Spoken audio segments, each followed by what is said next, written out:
Okay, and the standard enthalpy change of neutralization equation, when you're writing the equation, making sure that the equation have one mole water form. So example, HCl and sodium hydroxide from one mole water. So all of them is 1 in the equation. And making sure that you have the physical states. And for the dibasic acid H2SO4 and the sodium hydroxide, when one mole water form release 57.3 kilojoule and half of the H2SO4 is required and half salts produced.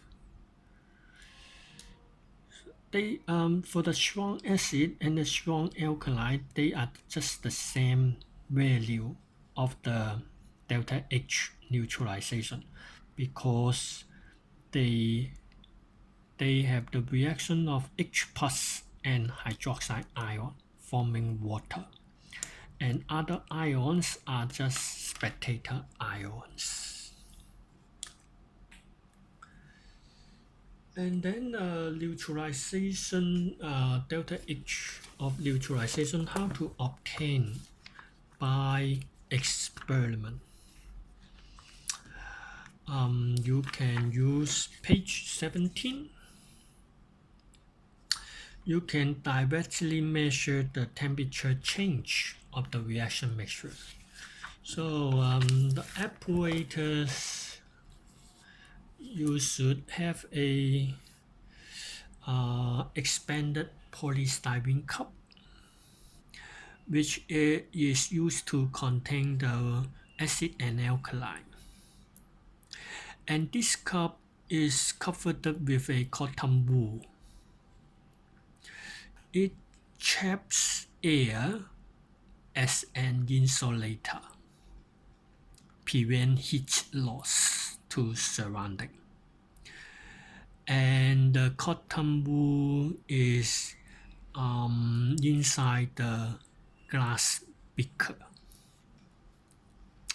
And then you have a stirrer for uniform heat temperature of the mixture. And the lid is prevent heat loss from the top by convection.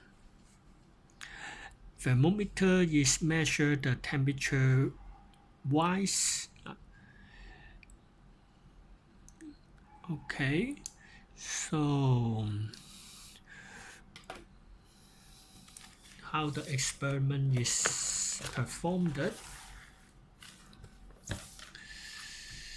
Let's say you have 1 m HCl with volume 50.0 cm3, and the alkali is sodium hydroxide, which has the same volume. And these two reagents are put into the polystyrene cup. Their initial temperature is taken. They have the temperature 20.0 degrees Celsius. And when they mix, the highest temperature is 26.0 degrees Celsius. It is the highest temperature. And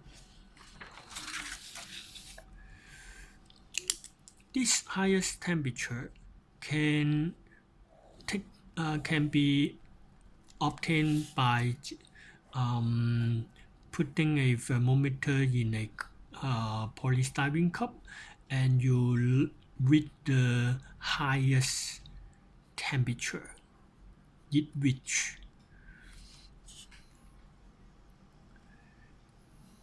Okay, or you have the HCl in the container.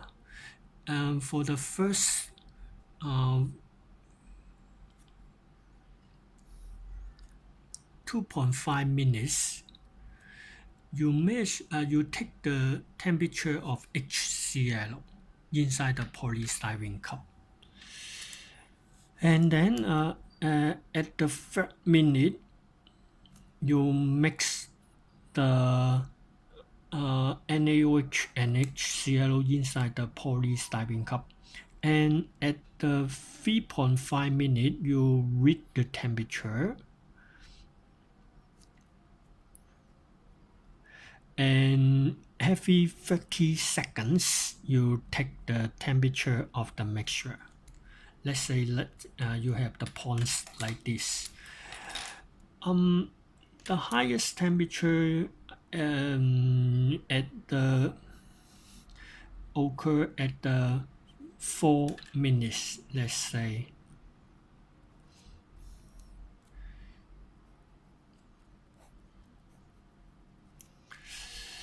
And how to get the highest temperature? Usually you use a ruler, join the first few points together, extend it to a straight line, and then the last few points we also join them together and extend it.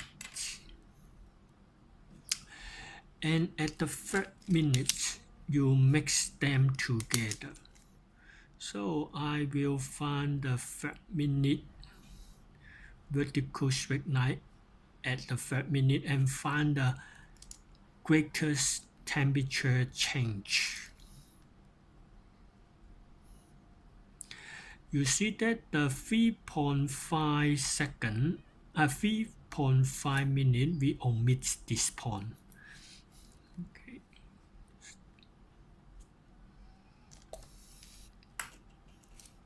So the technique here is we join the last few points together at the beginning and join the last few points at the end together and extend the two lines and check when we add the two solutions together.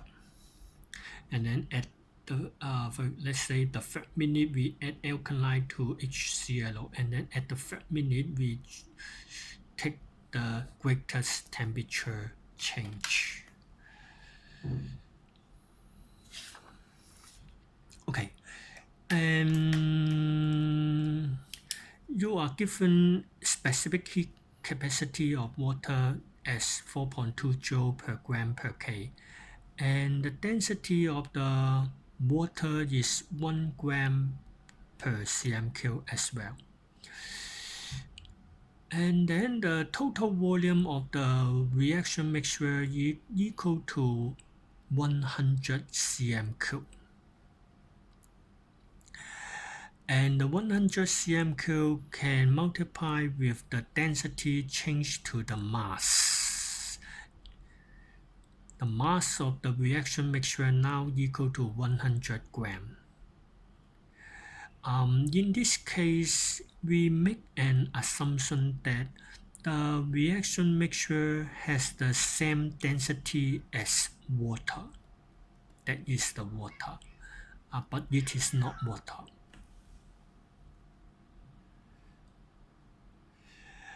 And the mass of solution, the specific heat capacity of water now taken to be the specific heat capacity of the reaction mixture. The temperature change is 6 degrees Celsius. It is equal to 6 K. And then when you multiply them together, what you have is 2520 joule, not kilojoule. It is joule here.